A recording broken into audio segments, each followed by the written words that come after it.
April 10, 2022. British Prime Minister Boris Johnson offered fresh financial and military support during a surprise visit to Ukraine. At a meeting in Kyiv, Johnson told Zelensky that Britain would provide armored vehicles and anti-ship missile systems, along with additional support for World Bank loans. Britain also will continue to ratchet up its sanctions on Russia and move away from using Russian hydrocarbons. Former Italian Prime Minister Silvio Berlusconi said on Saturday he was deeply disappointed and saddened by the behavior of Russian President Vladimir Putin. Mexican president said that Mexico does not accept the Russian invasion of Ukraine in a video message released to coincide with a global event in support of Ukrainian victims of the conflict. The Inter-American Court of Human Rights on Friday confirmed a ruling order in Peru not to release jailed ex-president Alberto Fujimori, who was on the verge of leaving prison last month after a presidential pardon was reinstated. Brazil's March inflation was the highest in 28 years for that month, official data showed on Friday, exceeding expectations and fueling interest rate bets as the war in Ukraine drove fuel and food prices sharply higher.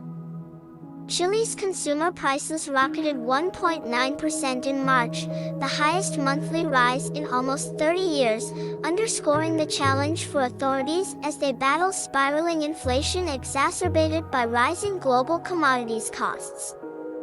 Canada's unemployment rate fell to 5.3% in March, the lowest level on record, highlighting the tightening of the country's labor market, Statistics Canada data showed on Friday, with the economy adding a net 72,500 jobs. France votes on Sunday in the first round of a presidential election, with far-right candidate Marine Le Pen posing an unexpected threat to President Emmanuel Macron's re-election hopes. Pakistan's Prime Minister Imran Khan was ousted on Sunday when he lost a vote of confidence in parliament, after being deserted by coalition partners who blamed him for a crumbling economy and failure to deliver on his campaign promises. Australia will hold a general election on May 21st.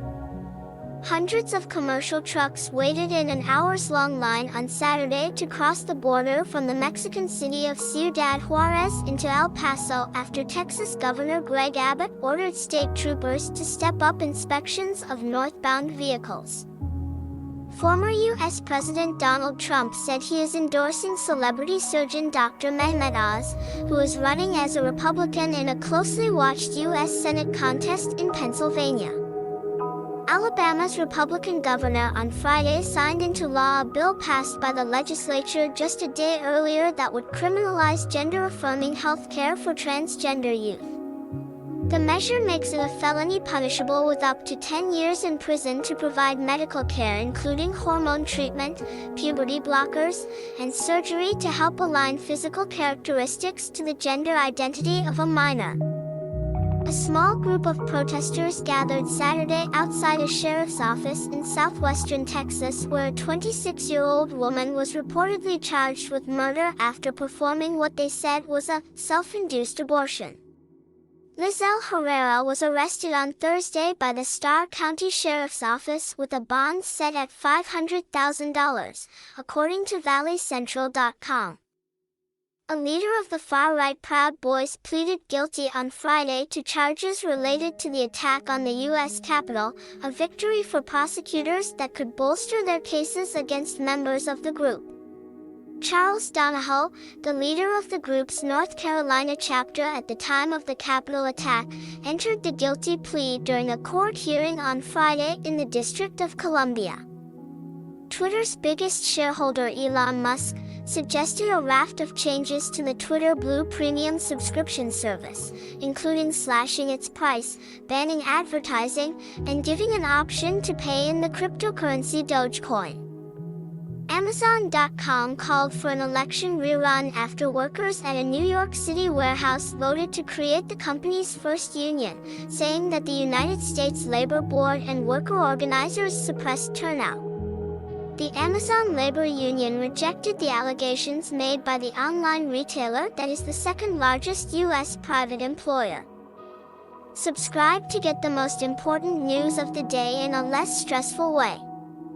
Each day I research the world's top 10 news agencies and present them in less than 4.90 minutes.